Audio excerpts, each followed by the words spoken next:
And so we bring in our next guest, who is a legend around these parts.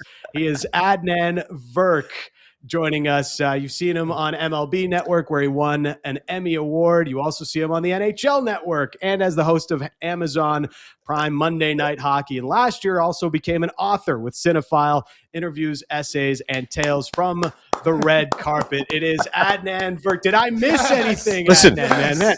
I want to start by saying I'm offended that Lindsay is not here, okay? Cab knows nobody is listening to Off the Roster more than me. I have feedback on all of you. So first off, to Lindsay, who is not here, maybe she's off singing Mambo number 5, but love the fact she reps the Rat Pack as hard as I do and loves Dean Martin. Dean Martin, his license plate used to read Drunky because his reputation was that he was such a lush. Secondly, to my man Riccio, who we go way back to a time when I would show up on Vancouver radio. I never actually have seen you, so I do like the Baker Mayfield doppelganger comments. But more importantly, thank God I don't drink alcohol, because if I did, if I took a shot every time you mentioned you were Italian, I'd be calling you guys right now from Betty Ford. Unbelievable shout-outs to being – this guy loves you, sir, like you wouldn't believe. Straight from Woodbridge. I'm like, yep, I got it. I do this because I'm Italian. Got it. Well done. Right on brand from Riccio. And lastly, to my brother, Cabral Richards. Taking a page in a Cabs book when he yells at middle names to Aaron Rodgers, Cabral, Tashaka, Habib Richards, my dear friend of almost 30 years. I saw our old boss, Anthony Ciccione, at the Leafs game Monday. I told him, his wife, Anna, we owe you everything. Me, Cab, all of us. And I saw Neil, your boy, who also mentioned the fact I don't drink. He's like, I give you a free beer every time I see you, but it's a waste. You and Cab, you guys are killing me. Great to see you both. Neil Acharya? No, Neil from Fellas X. Neil Scott. Neil the suit. Yes. Yeah. Oh, okay. Well, listen.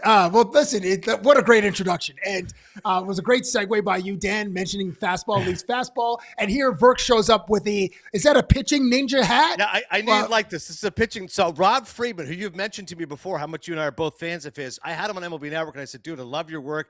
And I said, love your gear. And he's like, I'll send you a couple hats. I'm like, great. So I kept one. I gave one to one of the Little League dads that I know. Dude, I think this is fire. Isn't this good? I wore this just for Off the Roster. Much appreciated. It's pretty brother. incredible. It is dope, pretty incredible.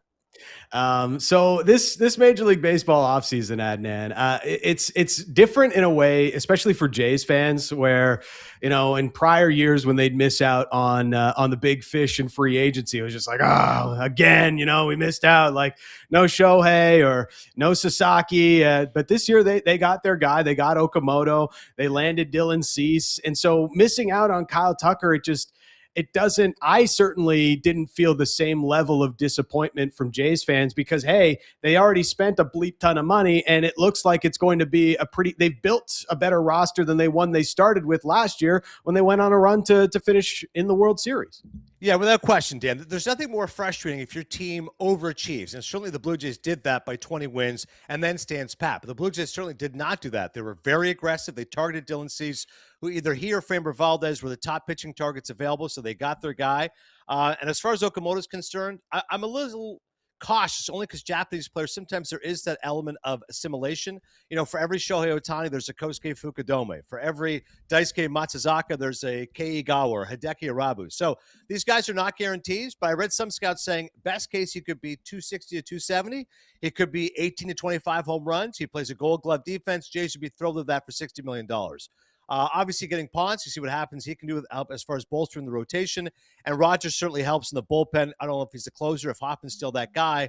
I understand missing on Kyle Tucker hurts, but the Jays made what we all believe to be a very aggressive offer. I mean, 10 years, $350 is a lot of cheddar for a guy with a 136 OPS plus last season who hasn't always been healthy. I think Kyle Tucker is a really nice player. I don't think he's a transcendent player. I don't think he's a generational talent. I think he's a really good player, and I would have given him that money. Instead, he took $60 million to AAV from the Dodgers. It happens. This is the life that we lead. Bo Bichette losing him, of course it hurts. This guy's 180, 185 hits. He would have been the batting champion if it wasn't for Aaron Judge. Losing Bo hurts, but I do think the Jays have to hope continued maturation and excellence from Addison Barger, from Ernie Clement, from the guys like Lucas stepping up. Kirk continues to be an all-star catcher. Vladdy's Vladdy. Springer in his final season of his career. And let's hope Anthony Santander, who I was on the record of saying it was a good signing 2 years ago, this guy hit 44 home runs and had a disastrous season and he was hurt. If he can get back to being a semblance of that guy, all of a sudden Santander helps bolster the offense and the Jays aren't as concerned about missing out on Kyle Tucker. Virk, you mentioned Framber Valdez is one of the prize free agents that's left on the market or that remains as a free agent.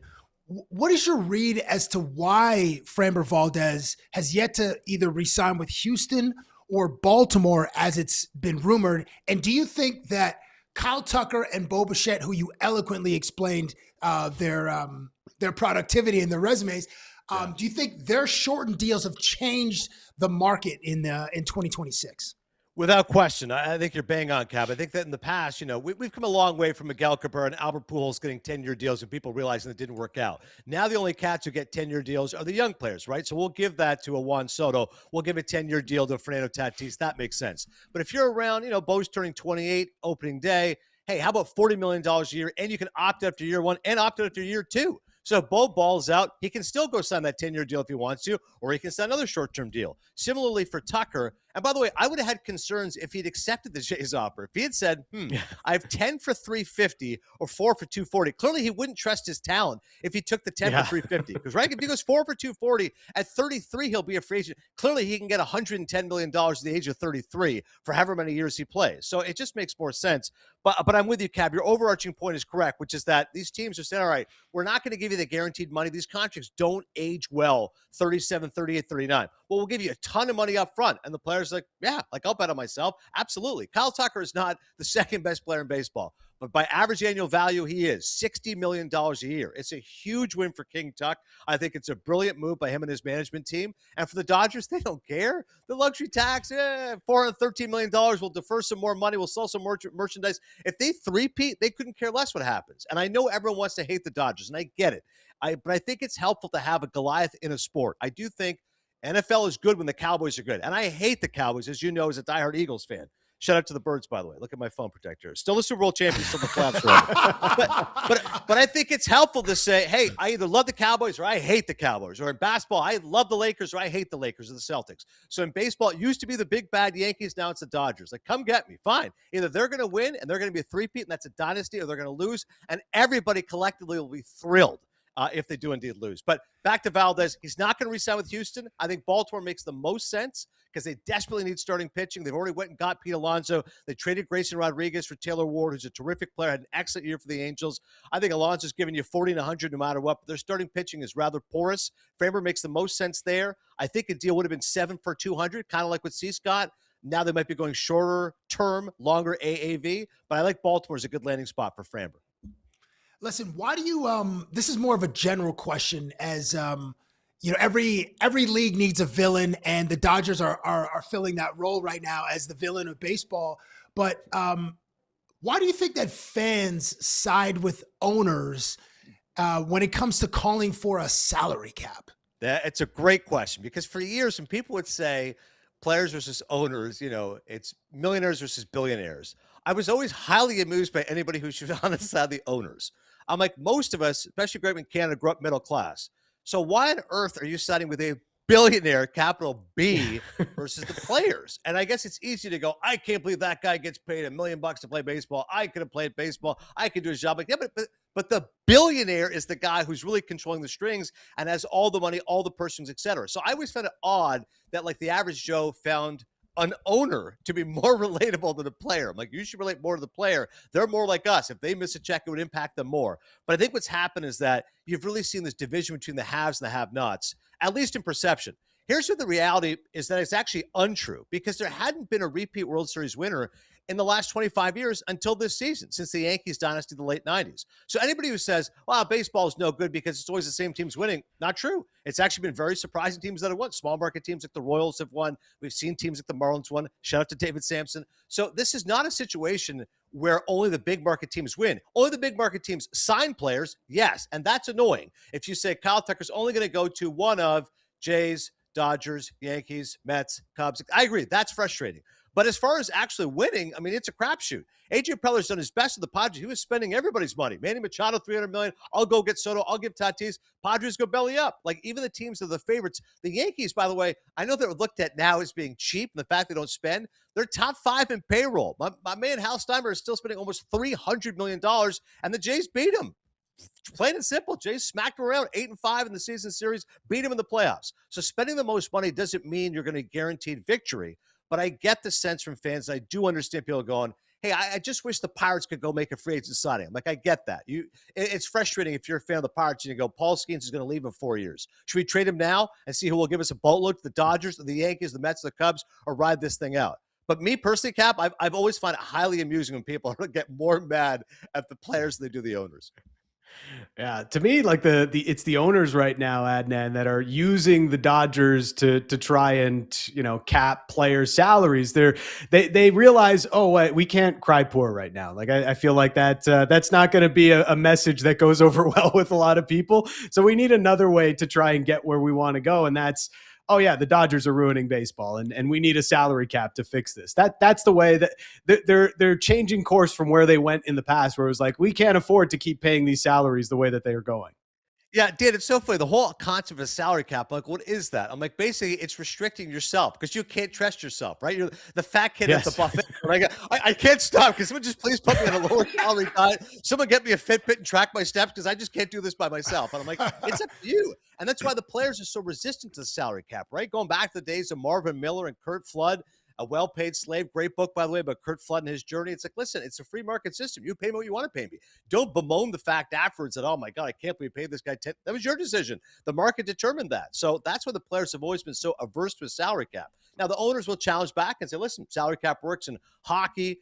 It works in football. It certainly works in basketball. You've seen those players get paid. I think the one element which certainly even a casual fan might agree with this, I wish that there was a floor. I wish you could force the Minnesota Twins to spend a certain amount of money, or the Miami Marlins, or whichever team you want to insulate there. But I agree with you, Dan. I mean, ultimately, if the owners are trying to regulate themselves, that's kind of on them, not necessarily on the players. Yeah, and we'll see where it ends up. But I do wonder, Adnan, like, what's going on with the Yankees? Are they going to get this deal with Cody Bellinger done? It seems like they're both playing a staring contest. I know I want you, and I know you want me, but we haven't gotten this done yet. Dan, it's fascinating. It's a 5-year, $160 million deal on the table. That's $32 million a year for Cody Bellinger. I think it's a really good deal for both sides. This guy's a former MVP, former Rookie of the Year, and then he hit a butt 65. And you go, oh my God, he might be like a non-roster player. He has a great resurgence with the Cubs, hits the open market, goes to the Yankees. And he was excellent last year for the Yankees, almost 30 and 100. As far as his numbers, almost hits 300. His defense is outstanding. Aaron Boone tells me he's like, he'll play anywhere. Like he covets playing first base. He's happy to play every one of the outfield positions, and he's above average as far as his speed is concerned as well. So does everything well, clearly fits well the Yankees. Look at his numbers last year. Slugging percentage demonstrably higher at Yankee Stadium, benefited by the short porch. Clearly he's a guy that feels comfortable in pinch trips, and they want him and have a need for him. Just get the deal done. 5 or 160 makes sense. Again, $32 million a year. But Scott Boras' camp wants a 7-year deal. So they're looking more like a 7-2-10. They've looked around and nobody's willing to offer that 7-year deal. So it kind of reminds me, Joel Sherman of the New York Post made this point to me on MLB Network last night, kind of like DJ LeMahieu. LeMahieu wanted to be with the Yankees. They wanted him as well. They kept waiting. Deal got done January 27th. As we sit here right now recording this episode, it's January 21st. I think in the next week, Bellinger's the last big name free agent. I think he'll re-sign with the Yankees. Maybe Boras gets the number up to 175. Let's defer some money. Let's figure this out. Give it a 6-year option, something. But my thought was, after Tucker went, could the Jays and the Mets, who were so in on Tucker, go sign Bellinger? Everything I've heard is that Bellinger's just not crazy about signing with the Blue Jays. He wants to be with the Yankees. Maybe the Mets give him some crazy AAV. They need an outfielder. They need a left-handed bat. But I think ultimately Bellinger will be in the Big Apple. I think he re-signs to the Yankees. It's just an elaborate staring contest right now. Let's stay in the AL East. You kind of touched on this team earlier talking about Framber Valdez, but as Jays fans have been so transfixed on the moves that the front office has made, what has Baltimore been quietly doing this offseason?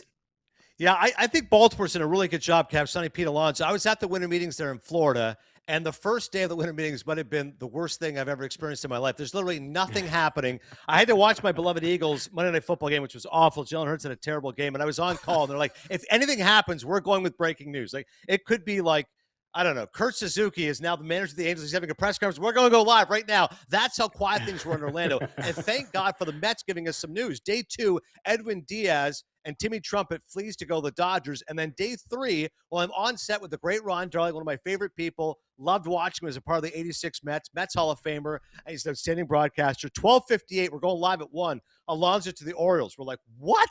Like, that was an absolute stunner. And Pete Alonso is one of those guys that just for whatever reason, the Mets didn't appreciate his talent and I guess kind of viewed him as a one-trick pony. Like David Stearns would not deny the fact that Pete's got power, but didn't want to give him that long-term contract. And last year he signed a 2-year deal, $30 million for year one, opt-out, which is what he did. He had an excellent season. And the Orioles like, we'll commit to you. And it's fascinating because Schwarber is 33, turning 34. He can get a 5-year deal and was the runner-up to Ohtani. But Alonso, who, again, I'm not exaggerating. Look at his numbers. He's always averaging 40 to 100. You don't get that kind of power in the game. The Mets did not want to give him that long-term deal. So I think Baltimore, Mike Elias smartly said, hey, we had the worst production among first basemen in baseball. Baltimore Orioles, the worst. Let's go get Pete Alonso. He instantly supplies power for them. Ward's a guy, honestly, provides more offense for them. Again, they're lean when it comes to starting pitching, but here's where it gets tricky for the Jays. They had this remarkable season. Nobody can deny that, and improving by 20 wins. But the Yankees, if they re-sign Bellinger, like they're going to be better. Carlos Rodon's coming back May 1st. Garrett Cole is coming back June 1st. They still got their horses, and of course, Aaron Judge. The Red Sox lose Bregman, but I do think signing Suarez is great. They've got like 7 starting pitchers now, and like their top 3 is pretty strong. If you look at Garrett Crochet and Ranger Suarez, like that's a pretty formidable top 2. Maybe Sonny Gray's a 4th at this point in his career. Peyton Toy's a great young pitcher, and they've got studs all over the place as far as Roman Anthony's concerned, Marcelo Mayer. So like Boston, like they're still there. And now Baltimore looks like they're going to be improving. Thank God, at least for the Rays, they're not doing much of consequence. But that's what gives me pause for Toronto, is that a couple years ago, everyone assumed the Orioles would be a dynasty with these great young players. But Adley Rutschman took a step back, and their pitching wasn't very good. Well, Gunnar Henderson is still great. They've now got Basayo, who could be a great catcher for years to come. And it feels like they're willing to spend it. They get Framber Valdez, all of a sudden that becomes a more intriguing team and a bigger competitor there for the Jays. And we got to shout out Louis Varlin, who's watching, I think, on the gram or on YouTube. So salute to you, sir. We can't wait to see you throw some pitches in 2026. Speaking of pitchers, earlier Dan had mentioned there was a terrible collab between Juventus and the city of Detroit. Juventus just has this patch that says "Visit Detroit" on their stomachs. As it's January 21st right now, your best guess, does Tarik Skubal finish the season as a Detroit Tiger? First off, shout out to Louis Verlin. As part of that mass access the Twins had, Buck Showalter had the best line. He said the MVP of the trade deadline was the Minnesota Twins traveling secretary. He goes, you know how much work it is? 11 players to find out where they should coordinate all those flights? Unbelievable. And Verlin obviously threw a ton of heat for the Blue Jays, so love the fact he was able to be impactful. This Skubal story, Cab, is nuts. Our dear friend Mike Kiss, one of our closest friends from our days at Ryerson, that's right. He's been agonizing over this. I text Kiss all the time about this. I go, Skubal is, again, a generational player. He's unbelievable, 2-time Cy Young Award winner. He could be a 3-time, which would be amazing to think about. But as even Kiss said to me, if you sign this guy, you could cripple the franchise for a long time. If Yamamoto is worth $300+ million and certainly proved that in the postseason, then Skubal, I think, is a guy who wants that kind of money. And even look at the arbitration numbers. So the Tigers offered, I think it was around 18.8, 19 in that number. It was under 20. And Skubal's camp countered with 32. So as Harold Reynolds said to me, my MLB Network colleague, do the math. Like Skubal wants 10 years for $320. That's why he's saying I'll take $32 million 1 year. And if he gets that award, by the way, it'd be most ever for a pitcher in arbitration. Vlad, of course, got 19.9 in arbitration for a player. My best guess is he is not going to be a member of the Tigers a year from now, because I think the Tigers say to themselves, can we commit that kind of money to one guy who's a pitcher? And I know he's unbelievable, but pitchers do get hurt. They do get worn down. And if we pay this guy everything, then that's it. We got nothing left to pay anybody else. I think that's the concern. That's the challenge right now for Detroit. I think if it's another team, obviously a more big market team, it's different. Now, Detroit has a great, rich history of baseball. They love their Tigers. They've been around 100+ years, from Ty Cobb to so many others. You know, I was going to say Al Kaline, but maybe Alan Trammell, Lou Whitaker, whatever you like. Bottom line is this. Skubal's the guy that's I think. Yeah, Hank Greenberg. What random Tiger can I mention? Chet Lemon, whatever you like. But the bottom line is Prince Fielder. Yeah. Sorry. Prince Fielder, another good one. Like, dude, the Tigers, because here's the thing. If the Tigers want to keep him, they do it. They do it right. What's the number? 10 for 320. Let's get this thing done. The fact that they haven't done shows you that they're not willing to pay that kind of cheddar. So if I'm the Tigers, I would think, to use the term that Steve Foss once used, he said this about Ohtani when the Angels didn't trade him, it's managerial malpractice. I'm of the same belief. By starting the season with Skubal and knowing it's inevitable he's going to be gone, trade him now. Teams are going to give you more now than they will at the trade deadline when they only get 3 months of Tarik Skubal. So unless you know you're going to give him 10 for 350, which I don't believe you're going to do, I don't even know if you should do, quite frankly. Trade him now. We all know the Dodgers, in addition to having these deep pockets, have a wealth of prospects, as do the Mets. So those teams will give you top prospects, and you can re-sign them. My best is honestly, I do not think he'll be a member of the Detroit Tigers, which is unfortunate for J.K. Simmons. Thank you to Dan Riccio for mentioning my book. J.K. Simmons is a huge Tigers fan, and as the blurb on my book, go buy Cinephile now, Amazon.ca. J.K. Simmons loves the Tigers. Last baseball question for me. You kind of touched on it, and just speaking about pitchers is taking me on this thread here. Garrett Cole is recovering from Tommy John. He's 35. Carlos Rodon is having a surgery to shave down bone spurs in his pitching elbow and remove some loose bodies. The Blue Jays and the Yankees finished the last season with the exact same record, 94 and 68. And as you mentioned, the Blue Jays improved from 24 to 25 by 20 wins. So what is a realistic expectation that Toronto Blue Jays should have of their squad? Because right now it's like 100 games or 100 wins or whatever, but manage the expectations or confirm them for Blue Jays fans leading into 2026. Just even your reference to loose bodies makes me think of the fact that you used to work at the Uptown Theater in the late 90s. I did. This is pre-text. When I saw you in class, you go, dude, I saw one of the worst movies I've ever seen in my life at the Uptown. Because, of course, Dan, I worked at the Carlton Movie Theater, which is still in existence, which is amazing. Go to college in Carlton, support independent cinema, foreign films, etc. Cab worked at the Uptown, which is a little bit more mainstream, populist, etc. Anyways, he sees me the next day. We're both ushers here, now working in the business. So I said, what'd you see? He goes, dude, I saw one of the worst movies I've ever seen in my life. When you say loose bodies, it makes me think of Idle Hands, which stars Devin Sawa and Jessica Alba. Awful. It was a 0 out of 10. And I think he's from Vancouver too, where Dan used to live. But anyway, it was just an atrocious film. So with regards to Carlos Rodon and his loose bodies, thankfully he doesn't have idle hands because he will be throwing for the New York Yankees on May 1st. I asked my buddy Aaron Boone about it, and Boone's like, yeah, Rodon's back May 1st, Garrett Cole's back June 1st. But as the three of us know, this is one of the things I'm always amused by in pro sports. Guys go, this guy's going to be out 4 to 6. He'll be back. I'm like, but it's not just a snap of the fingers. As you pointed out astutely, Cap, he's 35 years old coming off of Tommy John. Like, this is a major injury. Like, yeah, he might come back and be Garrett Cole, and I hope he is. He's a great guy. I root for him. He's a Cy Young Award winner. He's been tremendous, but it might take him a few months to get back into shape. Might take him June, July, and by August he's rolling, or who knows.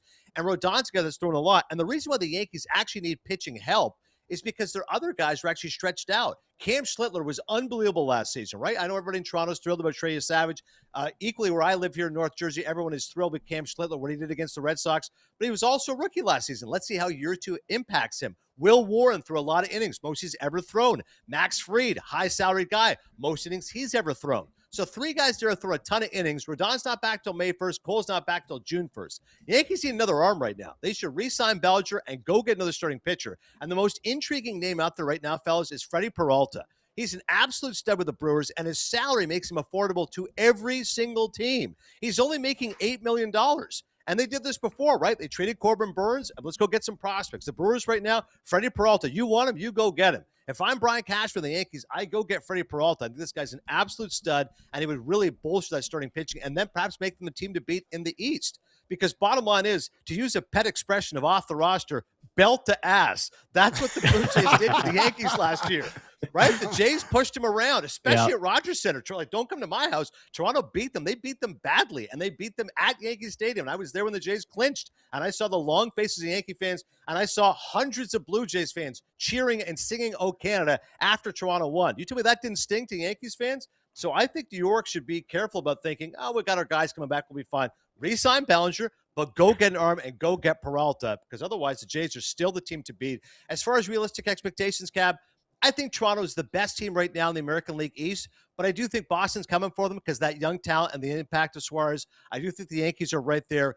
I haven't checked the baseball prospectus, but it feels like 90 wins for the Jays, which, again, a year ago I would have said 78 wins, 80 wins, so that's already a 10-win improvement, at least with projections. But it's going to be a slog. And as far as best teams, the AL, I think Seattle's still right there with them. Obviously, they challenged the Jays and the ALCS. They haven't gotten worse. They re-signed Josh Naylor. Shout out to Mississauga. They got the great starting pitching staff.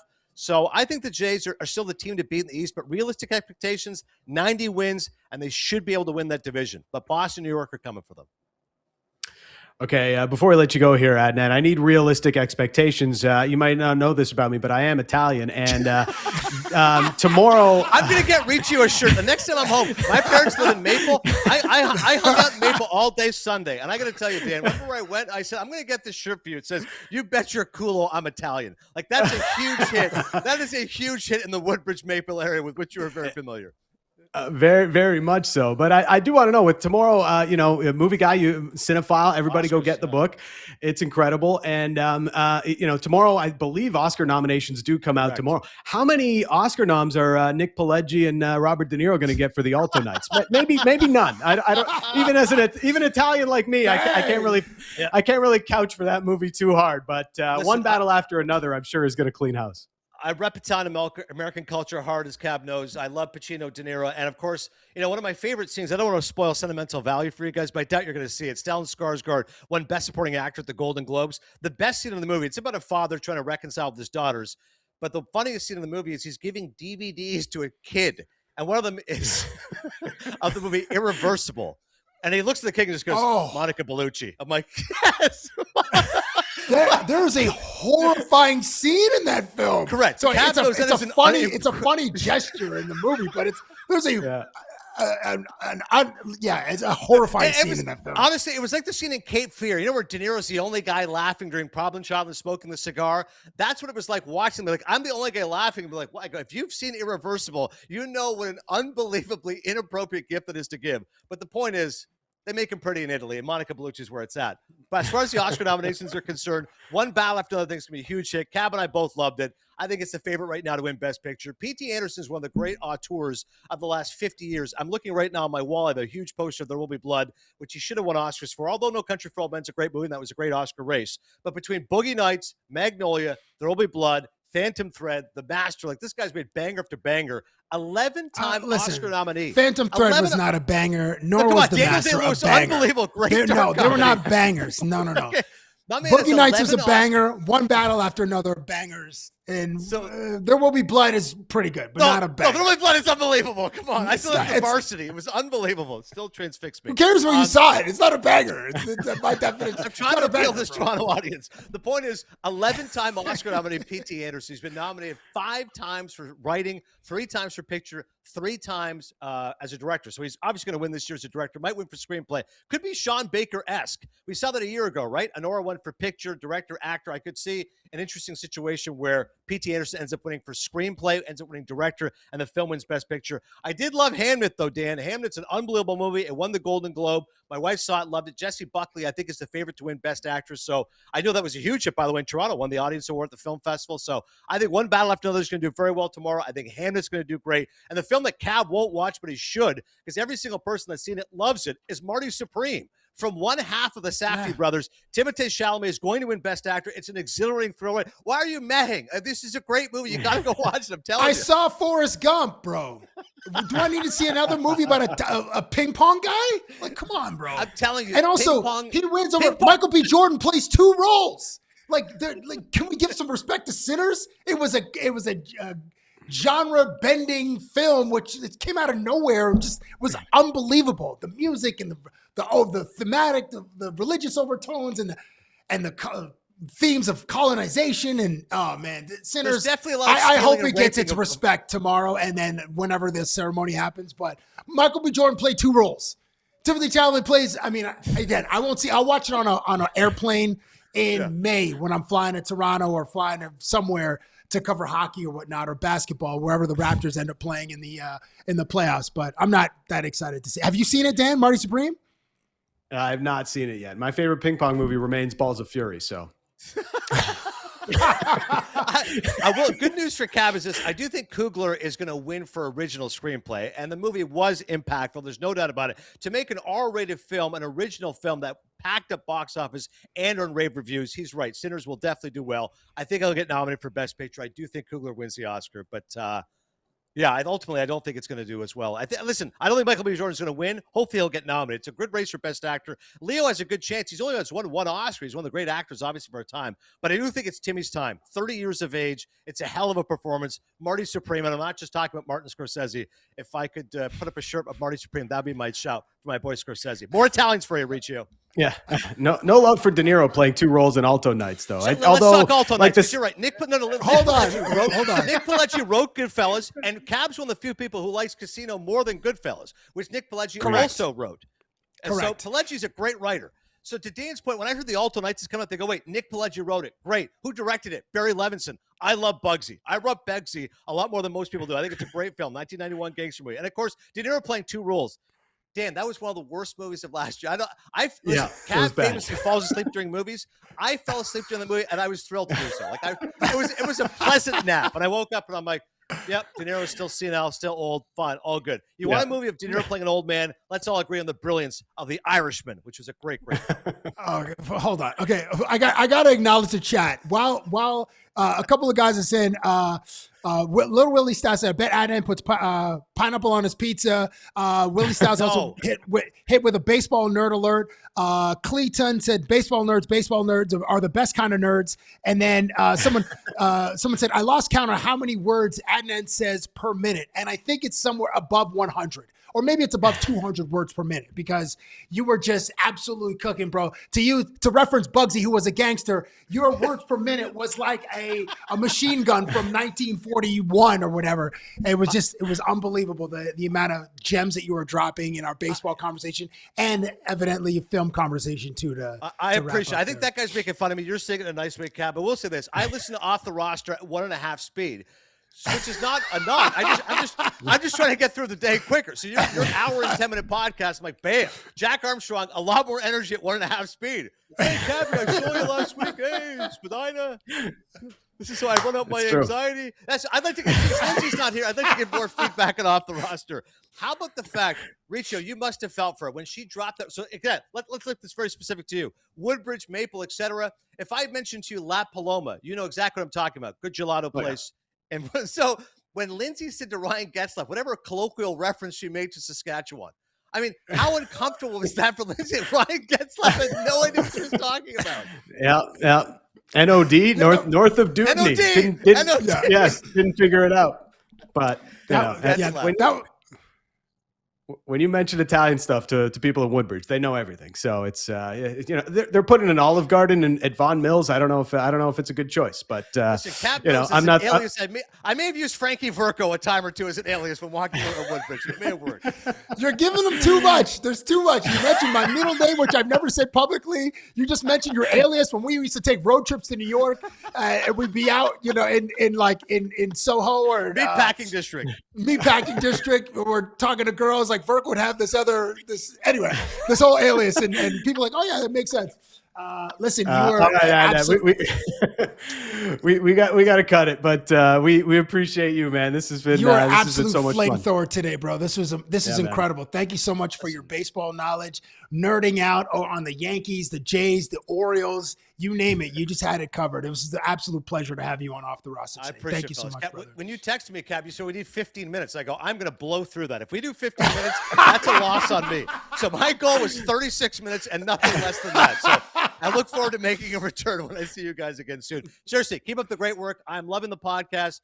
Cap thinks I'm just being a friend, but no, listen, I've got to cover the Leafs when I come home to Toronto. It's been very helpful to listen to. The Raptor stuff has been great. And obviously the Off the Roster beating. I don't know much about curling, but I'm learning about curling. The different guests have been fun.